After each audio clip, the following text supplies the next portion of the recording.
Hello, my lovelies, amazings, wonderfuls, and beautifuls, and beloveds.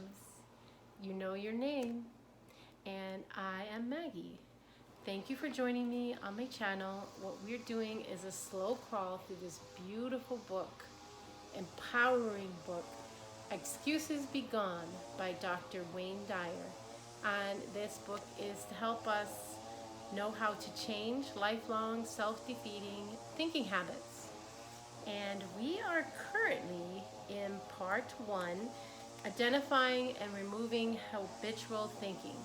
And we are in chapter 3, your excuse catalog. So we're moving on through it, and we are excuses begoning together. So right now, excuses be gone. Hit that like button, hit subscribe, and I'd love to hear your positive comments. So we're gonna get right into it. We are in excuse 11. I'm not smart enough. Your vast intelligence isn't enumerable by any IQ test, nor is it susceptible to the analysis of school transcripts. So remember, like that's a program too, right? That kind of decides who's smart and who's not. And the bottom line is we all have gifts. We all are intelligent. We all have something to give. Like sometimes people overlook people who are challenged with learning disorders, and usually they are extremely genius level beings, and they are what they are so they can challenge status quo and help us to think outside of the box. So no looking down on anyone. Every one of you has a gift to give. Every one of you is very smart. Your ideas or beliefs about what you'd like to be, accomplish, or attract are evidence of your genius. All right, I'm going to send that favor to you again. Your ideas and beliefs about what you'd like to be, accomplish, or attract are evidence of your genius. And like Dr. Joe Dispenza likes to say, I am a genius. You are a genius. We are geniuses. If you're capable of conceiving it, then the act of visual conception combined with your passion for manifesting your idea into reality is all you need to activate your genius. Genius activated. If you think that it's impossible to categorize yourself as a genius, I empathetically ask, why not? You originated in the same infinite of intention as everyone else who ever lived. Your mind is a component of the mind of God, or the universal Tao. So how could it be other than the brilliance of the Creator? How could your mind be other than the brilliance of Creator? Were you not created out of this vast sea of invisible intelligence? Yes, you were. Are your ideas somehow inferior or incapable of being transformed into this material world? No, they're not. Even as a part of you hangs on to the I'm not smart enough excuse, another part recognizes the truth. I see myself, I see my reality. The reality is I am a genius, and you are a genius too. When you state, I've never been smart enough, you simply are saying, I bought into a definition of intelligence that's measured by what family members or educators provided me with early in life. You can give yourself encouraging input instead of the discouraging messages from your past by knowing that intelligence can never be measured from your past, by knowing that intelligence can never be measured, nor can it in any way be limited. So intelligence is not limited. So if you're willing to put your passion and perseverance into your ideas, you'll meet the genius part of you. Even if you subscribe to the ideas that this excuse is warranted because your brain is somehow not up to par, consider the conclusions that Sarah Begley offers in her book, Train Your Mind, Change Your Brain. Here's what she says about the power of the brain to change. not through prescription drugs, but through the will.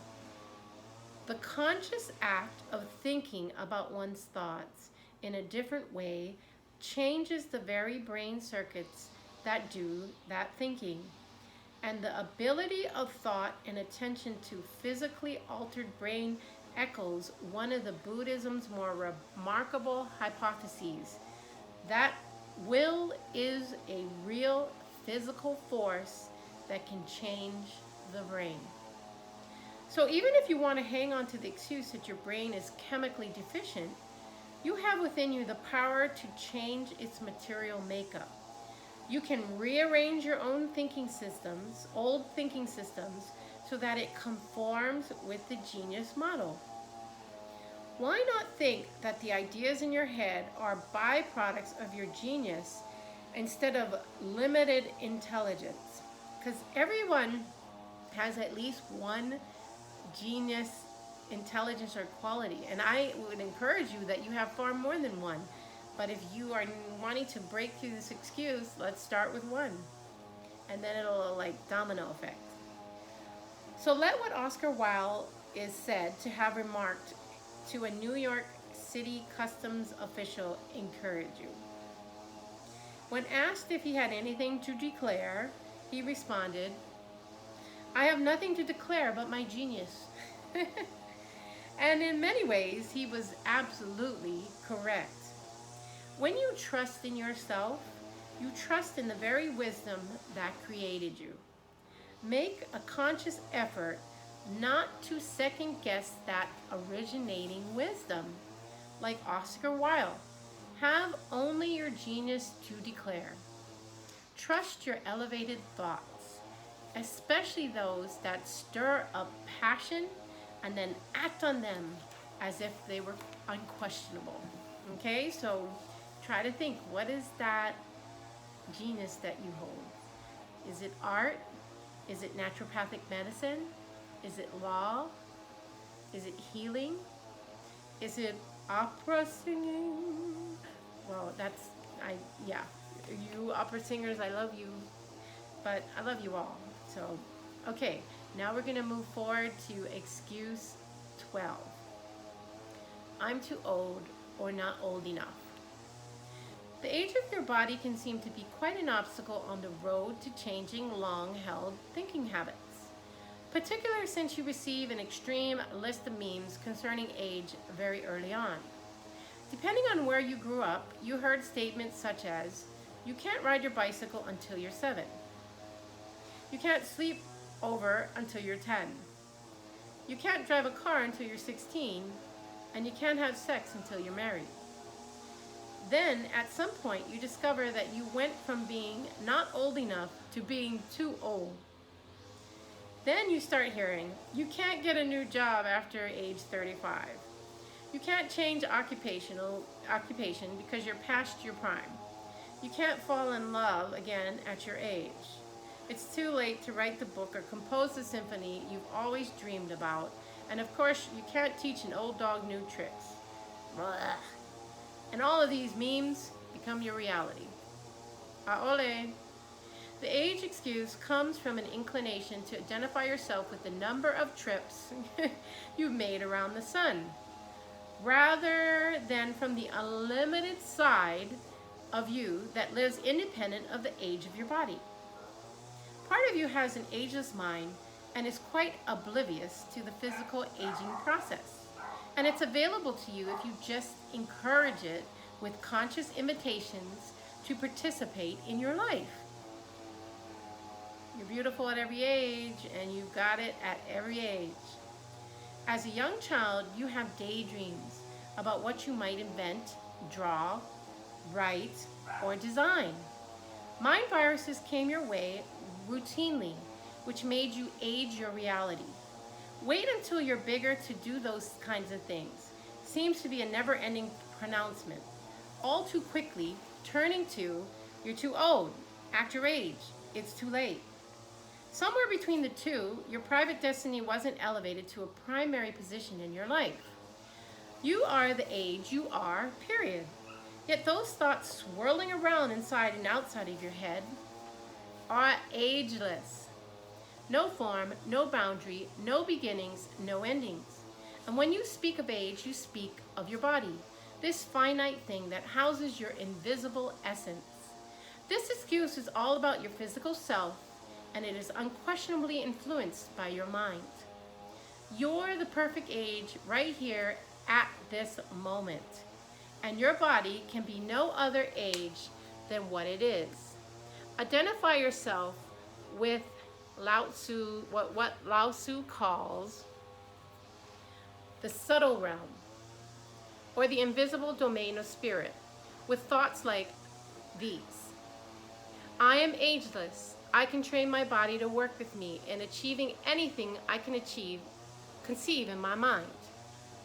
So I am ageless. I can train my body to work with me in achieving anything I can conceive in my mind.